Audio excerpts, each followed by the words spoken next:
जय जगन्माता बगलामुखी। ओम ह्रीं बगलामुखी वरदे सर्वसौभाग्यप्रदायिनी समस्त भक्तानां सर्वाभीष्टं साधय साधय ह्रीं ओम स्वाहा. இப்போ போர்டு பார்த்தா தெரியும் உங்களுக்கு சொல்ல போற விஷயம் என்ன என்று. மந்திர சாஸ்திரம் ஜோதிஷ சாஸ்திரம் மாதிரி பிரம்மதேவன் தரப்பட்ட ஒரு சாஸ்திரம்தான் மந்திர சாஸ்திரம். வேதங்களோடு சேர்ந்ததுதான் இது.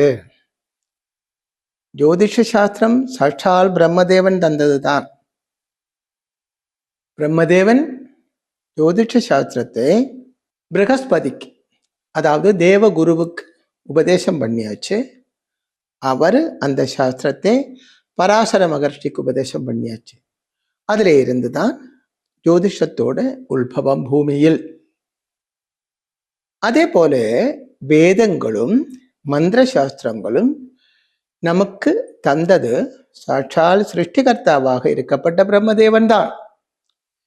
பல பேரும் சொல்லுவாங்க, அதாவது ஆத்மீயத்தில் நம்பிக்கை இல்லாத ஆளுகளும் நம்பிக்கை உள்ள சில ஆளுகளும் சொல்லுவாங்க, மந்திர தந்திரங்கள் அதெல்லாம் சும்மா, அதுல ஒன்றும் அர்த்தமில்லை அப்படி சொல்லுவாங்க. ஆனா அது மந்திர தந்திரங்கள் தெரியாததுனால தான் நீங்க அப்படி சொல்றீங்க. நான் கேட்கிறேன், வாக்குகளுக்கு பலன் உண்டா இல்லையா? ஜீவன் உண்டா? உண்டு. வாக்குன்னா தெரியுமில்ல, பேசுறது இல்லையா? அதுக்கு வேர்ட்ஸ் அப்படி சொல்லுவாங்க இல்லையா? அக்ஷரங்களுக்கு உயிருண்டு, அக்ஷரங்களால் உருவாகப்பட்ட வாக்குகளுக்கு உயிருண்டு, வாக்குகளால் உருவாகப்பட்ட வாக்கியங்களுக்கும் உயிருண்டு. சந்தேகம் ஒன்றும் இல்லை. நம்ம மனசுல இருக்கப்பட்டது என்னதோ அது அப்படியே இன்னொருத்தனுக்கு புரிய வைக்க வேண்டுமானால் லெட்டர் எழுதினாலே போதும். அப்போ அந்த அக்ஷரங்கள் பேசுறது என்று தானே அர்த்தம், அதுக்கு உயிர் இருக்கு என்று தானே அர்த்தம். வாக்குகளுக்கு உயிர் உண்டு. இப்போ உங்களுக்கு ஒரு ஆளே தெரியாதுன்னா முன்பரிச்சயம் இல்லாத ஒரு ஆள். எக்ஸாம்பிள், ஒரு பஸ் ஸ்டாப்பில் நிற்கிறேன்னு வச்சுக்கோங்களேன். உங்களுக்கு தெரியாத ஒரு ஆள் அங்கே நிற்கிறது, முன்ன பின்ன அவரை பார்த்ததே இல்லை. நீங்க அவர் பக்கத்துல போய் நின்றுட்டு இப்படி பார்த்து சிரிக்கும் பொழுது அவரும் கொஞ்சம் சிரிக்கும் இல்லையா? எங்க போறீங்க அப்படி கேட்டா அவர் அதுக்கு பதில் சொல்லும். எங்க போறீங்கன்னா அப்படி, நீங்க கொஞ்சம் எங்க போறீங்கன்னா அப்படி கேட்டா அவர் என்ன சொல்லுவாங்க? நான் சென்னைக்கு போறேன் தம்பி அப்படி சொல்லுவாங்க. அப்ப அந்த வாக்குகள் தான் அங்க ஒர்க் அவுட் ஆகுறது இல்லையா? இதுவே எங்கடா போற அப்படி கேட்டான்னா ரிப்ளை அதுக்கு தகுந்தபடி வரும். அப்போ வாக்குகளுக்கு அர்த்தம் உண்டு. வாக்குகளால ஒரு ஆளிலே அன்பு, பாசம், வெறுப்பு இதெல்லாம் உண்டாக்க முடியும். ஒரு ஆள்கிட்ட ரொம்ப தேசியமாக நீங்க பேசியாச்சுன்னா அவரும் திருப்பி அதே மாதிரி தான் பேசுவார். அன்பா பாசமா பேசியாச்சுன்னா அவர் அதே மாதிரி பேசும். காதலா பேசியாச்சுன்னா அதே மாதிரி பேசும், அது விருப்பப்பட்டவர் ஆயிருந்தார். அதுபோல மந்திர சாஸ்திரத்துக்கும் அந்த மந்திரத்துக்கும் ஒரு பவர் இருக்கத்தான் செய்யுது. ஆனா அது தெரிஞ்சவங்க அது யூஸ் பண்ண வேண்டும். முதல்ல அது படிக்கணும். மந்திரங்கள் 99% சமஸ்கிருத பாஷையிலே உள்ளதுதான். அந்த சமஸ்கிருத பாஷையிலே உள்ள மந்திரங்களும் அதோடைய அர்த்தங்களும் தெரிஞ்சிருந்துதான் நம்ம அதை யூஸ் பண்ண வேண்டும். அப்பதான் அதுக்கு 100% நமக்கு பலன் கிடைக்கும். இப்ப எக்ஸாம்பிள், ஒரு மலையாளி, அவனுக்கு தமிழே தெரியாது. அவன் பக்கத்துல போயிட்டு எங்க போறேனே அப்படி கேட்டா அவன் திருதரா முழிக்கும் இல்லையா? இல்ல ஒரு தெலுங்கு மனுஷன், அவருக்கு மலையாளம் தெரியாதுன்னு வச்சுக்கோங்களேன், அவங்க கிட்ட போயிட்டு இருக்கண்ணே இருக்கு சேட்டா என்று പറഞ്ഞா அப்படி சொன்னா அவருக்கு ஏதாவது புரியும்? ஒன்றும் புரியாது. அப்போ அவருக்கு தெரிஞ்ச பாஷையிலே அவரிடம் பேச வேண்டும். இந்த தெரிஞ்ச பாஷை இன்னும் கொஞ்சம் ஆங்கியம் கூடி ஆயிருந்தால், அதாவது ஆங்கியம்னு தெரியும் இல்லையா, ஆக்ஷன், அது கூடி ஆயிருந்தால் அது சூப்பர். இப்ப வீட்டுக்குள்ள ஒரு ஆள் வர்றாங்க, அவர்கிட்ட லாங்குவேஜ் எல்லாம் ஒரே மாதிரி தெரியும்னு வச்சுக்கோங்களேன். உங்க வீட்டுல இவர், நீங்க தமிழ், வரப்பட்டவரும் தமிழ். வாங்கண்ணே வாங்க உட்காருங்க, இப்படி சொன்னா ஒரு வருவாரு, உட்காருவாரு. வாங்க அண்ணே வாங்க வாங்க ப்ளீஸ் வாங்க உட்காருங்க. இது ஆக்ஷன். இதுதான் தாந்திரிகம் என்று சொல்லப்பட்டது. அப்போ அத சாஸ்திரம் பிளஸ் அதோட ஆக்ஷன்ஸ், ஆங்கியம், இதுக்கு முத்ரா என்று பேரு. இதெல்லாம் தெரிஞ்சு அது பிரயோகிச்சால், அது யூஸ் பண்ணியாத்தின்னா 100% பலன் இருக்கத்தான் செய்யுது. மந்திர சாஸ்திரத்துல 99% மந்திரங்கள் சமஸ்கிருதம் தான். இங்க ஒரு கேள்வி, அப்ப கடவுளுக்கு சமஸ்கிருதம் தான் தெரியுமா, வேற லாங்குவேஜ் தெரியாது அப்படின்னு நீங்க கேட்பீங்க. அப்படி இல்லையே. இருந்தாலும் கடவுளுக்கு எல்லா பாஷைகளும் தெரியும், எல்லா பாஷைகளும் உருவாக்கப்பட்டதும் கடவுள் தான். இருந்தாலும் மந்திர சாஸ்திரத்துக்கு அப்படின்னு ஒரு மொழி இருக்கு, ஒரு ரீதி இருக்கு. அது அப்படியே நம்ம யூஸ் பண்ண வேண்டும். அதாவது பழைய காலத்தில் சாஸ்திரிய சங்கீதம் அப்படின்னு இருக்குல்ல, கர்நாடிக் மியூசிக், இந்த ராகம், இந்த கீர்த்தனம் இந்த ராகத்தில் பாடினால் நல்லதாக இருக்கும். இப்போ எல்லாம் ராகம் மாற்றியெல்லாம் பாடுறாங்க. இருந்தாலும் அந்த கீர்த்தனம் எழுதப்பட்டவரே ஒரு ராகம் மனசுல நினைச்சு கொண்டுதான் எழுதுவாங்க. அப்படி பாடினால்தான் 100% அதுக்கு ஒரு உயிர் இருக்கும். அதே மாதிரி மந்திர சாஸ்திரங்கள் நமக்கு தந்த சாட்சால் சிருஷ்டிகர்த்தாவாக இருக்கப்பட்ட பிரம்மதேவன் அது எப்படி கொடுத்திருக்கிறதோ அப்படித்தான் நம்ம யூஸ் பண்ண வேண்டும். அப்பத்தான் 100% நமக்கு அதோட பலன் கிடைக்கும். இது ஒரு ஆமுகமாக சொன்னேன். அதாவது என்ன சொல்ல, இன்ட்ரடக்ஷனோ அப்படித்தானே சொல்லுவாங்க, அப்படி சொன்னேன். அடுத்து நமக்கு மேட்ருக்கு வரலாம். பாருங்கோ, மந்திர சாஸ்திரம். மந்திரங்கள் முக்கியமா மந்திரங்கள் 3 விதத்திலே இருக்கு. மந்திரங்கள் டோட்டலா 3 விதத்திலே இருக்கிறது. அதுல ஒன்று ஸ்துதி மந்திரங்கள், ஸ்துதிக்கப்பட்ட மந்திரங்கள். அதாவது ஸ்துதிக்கிறது என்ன, புகழறது அப்படின்னு அர்த்தம். இப்ப நம்ம தலைவர் வாழ்க தலைவர் வாழ்க அப்படி சொல்லுவாங்க இல்லையா, அது அவரை ஸ்துதிக்கிறது தான். அதே மாதிரி பகவானே சூர்யாய நமக விக்னேஸ்வராய நமக அப்படி சொன்னா பகவானே ஸ்துதிக்கிறது தான். நமிக்குன்னு என்ன அர்த்தம், நம சிவாய சிவாய நமக இப்படி எல்லாம் சொன்னால் சிவனே நமிக்குன்னு அப்படின்னு தான் அர்த்தம். அது மூல மந்திரமே கிடையாது. சிவாய நம, பெரிய பெரிய மகா சிவக்ஷேத்திரங்கள்ல எல்லாம் எழுதியிருக்கும் நம சிவாயா அப்படின்னா அதுக்கு என்ன அர்த்தம், சிவனே நமிக்குன்னு. வேணும்னால் அது மந்திரம் என்று சொல்லலாம், சொல்லலாம். ஆனா அது என்ன மந்திரம், ஸ்துதி மந்திரம், பகவானே ஸ்துதிக்கப்பட்ட மந்திரம். அங்க பாருங்க, அங்க பிரார்த்தனை இல்லை, பகவானே நமிக்கணும். பிரார்த்தனை அப்படின்னா அது வேற, இன்னும் ஒருபடி மேல போயிட்டு அது பிரார்த்தனா மந்திரங்கள், இன்னொரு படி மேல. இப்போ ஒரு எக்ஸாம்பிள், சூரிய பகவானோட மந்திரம். காலையில எல்லாரும் குளிச்சுட்டு கிழக்க பார்த்துட்டு சூரிய பகவானே பார்த்துட்டு தெரிஞ்சவங்க எப்படி, ஜப குசும சங்காசம் காஷ்யபேயம் மகாத்யுதிம் தமோக்னம் சர்வ பாபக்னம் பாஸ்கரம் பிரணமாம்யகம். இது பிரார்த்தனா மந்திரம், பகவானு கிட்ட ஒரு பிரார்த்தனை. இதுவே பிரயோக மந்திரம் ஆகும் பொழுது எப்படின்னா, எக்ஸாம்பிள் சொல்றேன், சூரிய பகவானோட ஓம் சூர்யாய நமக, அதுவும் சூரிய பகவானோட ஸ்துதி மந்திரம் தான். ஓம் ஆதித்யாய நமக, சும்மா ஆதித்யாய நமக சூர்யாய நமக அப்படி சொல்லலாம். இன்னும் பிரார்த்தனா மந்திரம் என்று சொல்லும் பொழுது ஏற்கனவே சொல்லப்பட்ட அந்த ஸ்லோகம் சொல்லலாம்.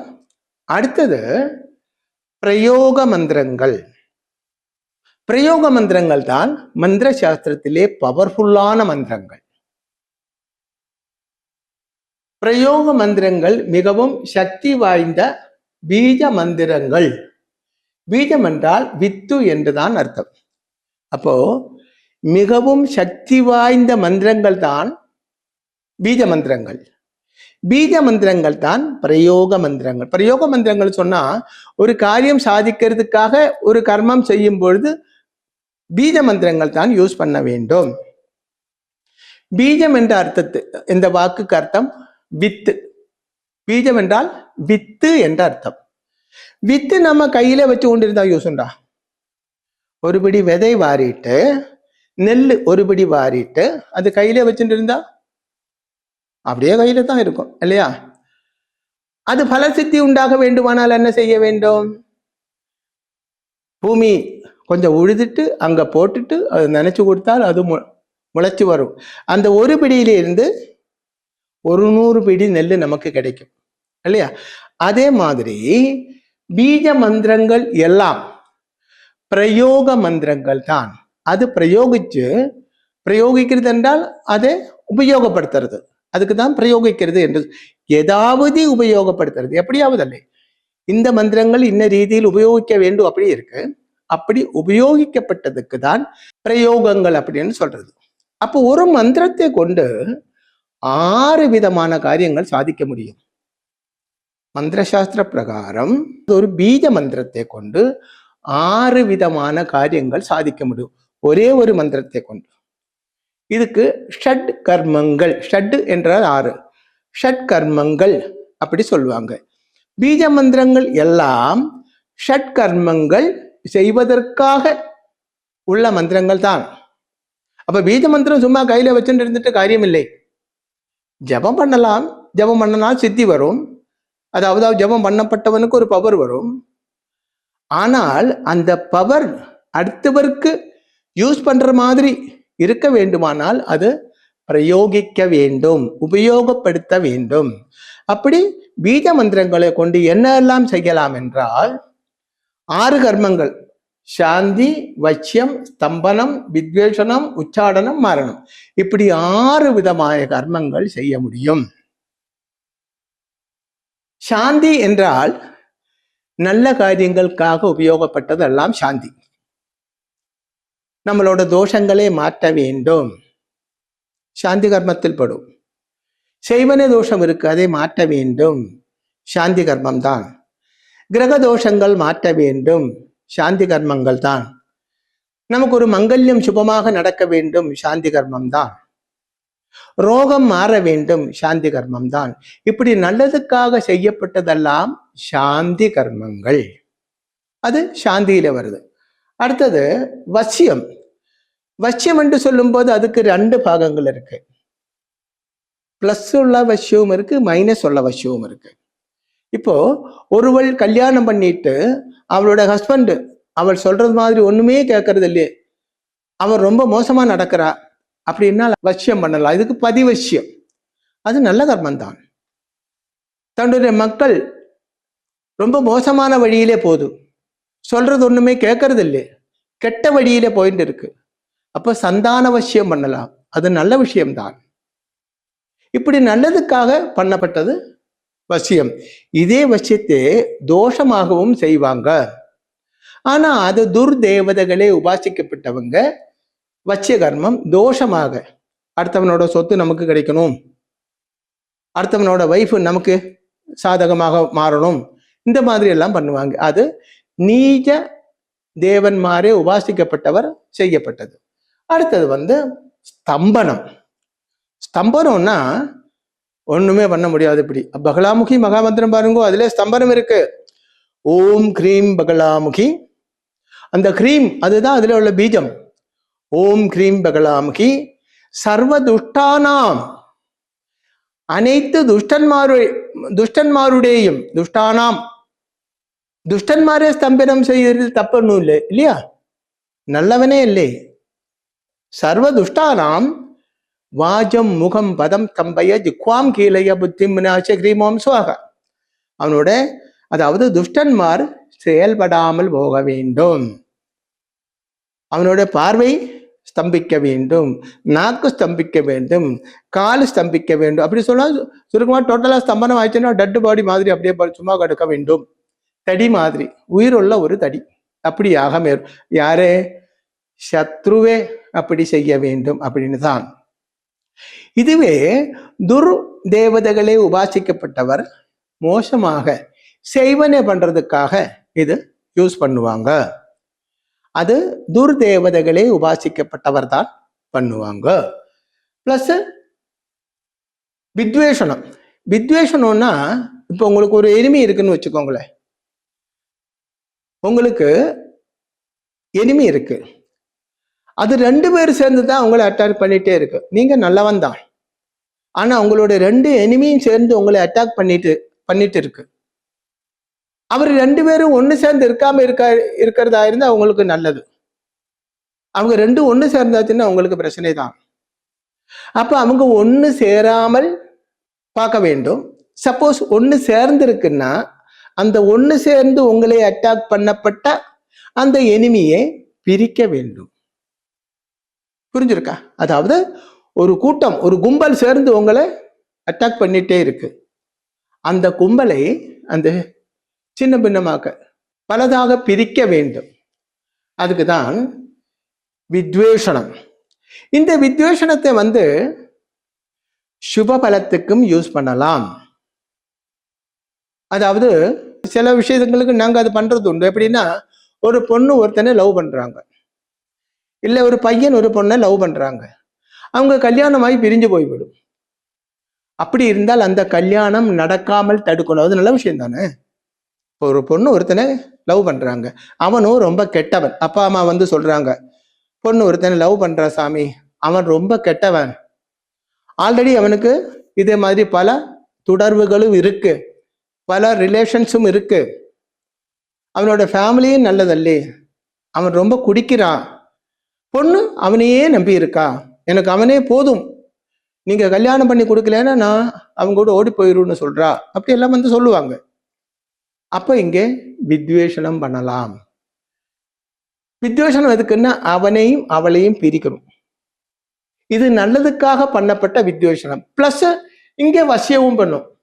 வசியம் அதாவது சந்தான வசியம்.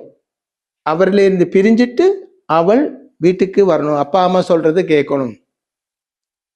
அப்போ இந்த வித்வேஷனத்தை நல்லதுக்கும் யூஸ் பண்ணலாம். ஆனா துர்தேவதைகளே உபாசிக்கப்பட்டவங்க நல்லதுக்கல்ல, அவங்க எப்பவுமே நல்லது பண்ண மாட்டாங்க, தோஷம்தான் பண்ணுவாங்க. அவங்க நல்லது பண்ணால் பலிக்காது. அடுத்தது உச்சாடனம். உச்சாடனம் என்ன என்றால், நமக்கு ஒரு எனிமி இருக்கு, பயங்கரமா நமக்கு டார்ச்சர் கொடுத்துட்டே இருக்கு, என்ன பண்ணாலும் அவனை ஒண்ணுமே பண்ண முடியறது இல்லை, அவன் இந்த ஊர்ல இருக்கிறது நல்லதில்லை. அப்படி இருந்தால் உச்சாடனம் பண்ணும் பொழுது அவன் ஊரு விட்டே ஓடி போகும்.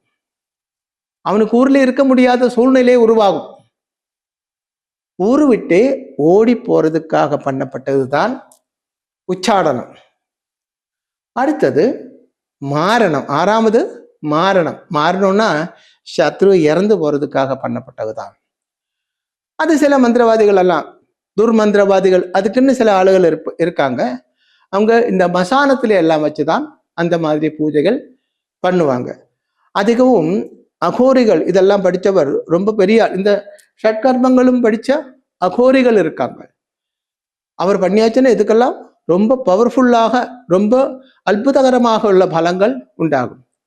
ஆனா இந்த ஷட்கர்மங்கள் சாந்தி, வசியம், ஸ்தம்பனம், வித்வேஷனம், உச்சாடனம், மாரணம், இதெல்லாம் ஒரு புஸ்தகம் வாங்கி அந்த மந்திரத்தை படிச்சுட்டு அடுத்த நாள்ல அது பண்ணி அப்படி ஒன்றும் ஒர்க் அவுட் ஆகாது.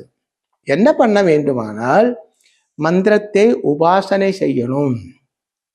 மந்திரத்தை உபாசனை செய்யறது என்று சொன்னால் அந்த மந்திரம் எந்த தேவனுடைய என்று தெரிஞ்சு, அந்த தேவனோட சொரூபம் எப்படி இருக்கு என்று தெரிஞ்சு, அதோட ரிஷி, சந்தஸ், மூலம், தியானம், தேவதா, இப்படி ஒரு மந்திரத்துக்கு 5 பாகங்கள் இருக்கும்.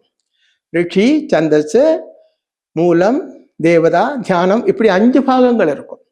இதெல்லாம் தெரிஞ்சதுக்கு அப்புறம் ஒரு குருவிலே இருந்து அந்த மந்திரம் உபதேசம் வாங்கிட்டு நிஷ்டையாக அந்த மந்திரம் ஜபம் செய்ய வேண்டும்.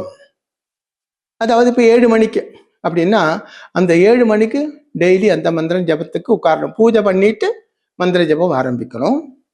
ஒரு நாளில் 10,000 ஜபம்னா 10,000, இல்லை 1000ன்னா 1000, இப்படி கண்டினியூஸாக ஜபிக்கணும்.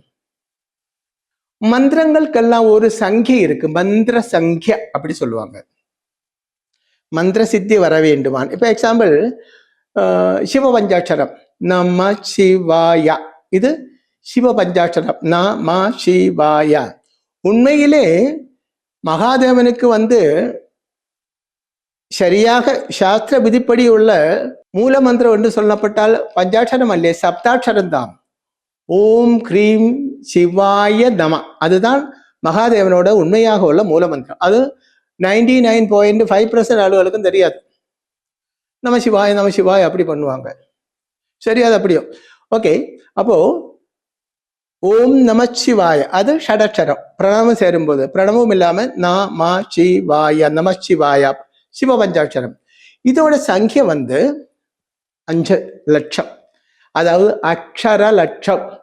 மந்திரத்தோட அக்ஷரங்கள் கம்மியாக இருக்கும் பொழுது பெரிய மந்திரங்களுக்கெல்லாம் பெரிய அதிகம். இப்போ ஓம் கிரீம் பகலாமுகி சர்வதுஷ்டானாம் வாஜம் முகம் அப்படி சொல்லும்போது அதுல நிறைய அக்ஷரங்கள் இருக்கு இல்லையா. அக்ஷரங்கள் கம்மியாக இருக்கப்பட்ட மந்திரங்களுக்கு சித்தி வர வேண்டுமானால் அக்ஷர லட்சம் ஜபிக்க வேண்டும். அக்ஷர லட்சம் ஜபிக்க வேண்டும். பெரிய மந்திரங்களுக்கு அவ்வளவு ஜபம் பண்ண வேண்டிய அவசியம் இல்லை. பகலாமுகி மகா மந்திரம் டோட்டலா 8 லட்சம் ஜபம் பண்ணினால் போதும். புவனேஸ்வரி மந்திரம் 36 லட்சம் ஜபம் பண்ணணும், அப்பத்தான் சித்தி உண்டாகும். அப்போ ஒரு கிருத்த நிஷ்டையோடு கூடி அதை ஜபம் பண்ணிட்டு ஜபசங்கிய பூர்த்தி ஆகும் போது புரஞ்சரணை செய்ய வேண்டும். புரஞ்சரணை அப்படி என்ன என்றால் கிருத்தியமாக மந்திர சங்கிய வரைக்கும் ஜபிச்சுட்டு, எக்ஸாம்பிள் ஒரு மந்திரம் 1 லட்சம் ஜபிச்சாச்சுன்னா அதோட 10ல் 1 என்ன ஹோம திரவியம் சொல்லியிருக்காங்களோ அந்த திரவியம் வச்சு ஹோமம் செய்ய வேண்டும். நெய் என்னால் நெய், பால் என்னால் பால், அதை அதுல மந்திர சாஸ்திரத்துல சொல்லியிருப்பாங்க. 10ல் 1 ஹோமம் செய்ய வேண்டும், அதுல 10ல் 1 தர்ப்பணம் செய்ய வேண்டும். அப்புறம் அந்த தர்ப்பணத்தோட 10ல் 1 தானம் செய்ய வேண்டும், மറ്റുள்ளவருக்கு போஜனம் கொடுக்க வேண்டும். மந்திர சாஸ்திரத்திலே பிராமணனுக்கு போஜனம் கொடுக்க வேண்டும் என்று சொல்லியிருக்கு. உண்மையாக இருக்கப்பட்ட பிராமணியம் உள்ள ஆளுகள் இன்னைக்கு 1000ல் 100 பேர் கூட இருக்குமோன்னு தெரியாது.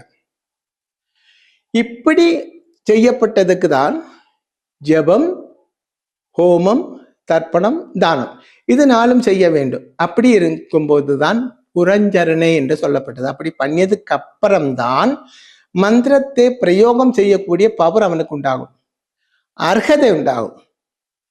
இப்போ அதுக்கு ஒரு எக்ஸாம்பிள் சொன்னா, 5 வருஷ காலம் எம்பிபிஎஸ் படிச்சு பரீட்சை பாஸ் ஆகியதுக்கு அப்புறம் தான் அவன் டாக்டர் இல்லையா.